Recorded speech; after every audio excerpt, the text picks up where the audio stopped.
Mimi nilipoanza kufuatilia mpira wa miguu au nilipoanza kushabikia timu yangu, sikuwahi kufikiria kupata zawadi, wala sikuwahi kufanya hili jambo kwamba siku moja nitakuja kupata kitu huko mbele.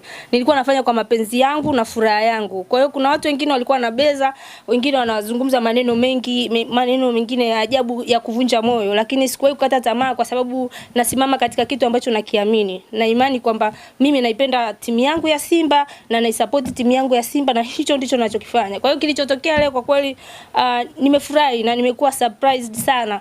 Na mpaka siku naambiwa mimi nimeshinda, of course nilikuwa naona kama kitu cha kawaida.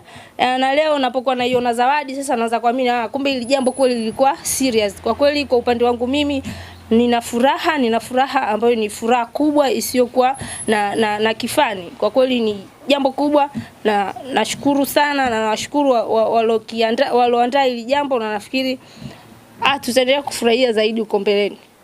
Kipi ambacho umefanya ambacho wewe okay. Hili hichi ni pekee na hizi.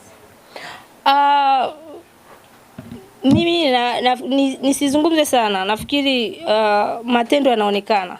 Wana Simba au walionipigia kura wanaona ninachokifanya.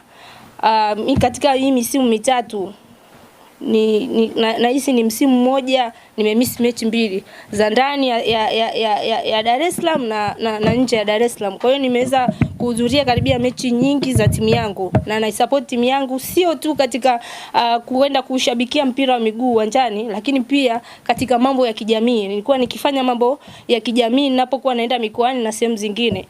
Nilikuwa naenda katika hospitali au katika vituo ambavyo vina watoto ambao hawajiwezi au watu ambao hawajiwezi. Kuna wazee na watoto, na tulikuwa nafanya jambo ambalo ni la kwangu mimi binafsi, najitolea mimi mwenyewe kwa pesa zangu maybe au kwa msaada wa watu wengine ambao ni wana Simba wenzetu. Kwa hiyo nilikuwa nafanya hilo jambo yani ile furaha ya timu yangu na dua kwa Mwenyezi Mungu kwa ajili ya timu yangu iweze kufanya vizuri katika michezo yake. So ni kitu ambacho ni cha kipekee na nafikiri hakuna shabiki mwingine ambaye ameweza kufanya jambo kama hili. Kwa hiyo hicho hapo pia kinanifanya nijivunie, na nahisi kwamba waandaaji wa mashindano haya wameona mambo hayo na wameona the way ninavyoamka usiku na mchana, tunakuwa safarini barabarani, tunakutana na changamoto nyingi za safari kwa ajili ya kuzishabikia hizo timu na kwa ajili ya kufuata timu zetu sehemu mbalimbali. Na hicho nafikiri ndio jambo kubwa ambalo limeweza kuwavutia au limewavutia watu walionipigia kura mpaka nikaweza kuwa mshindi.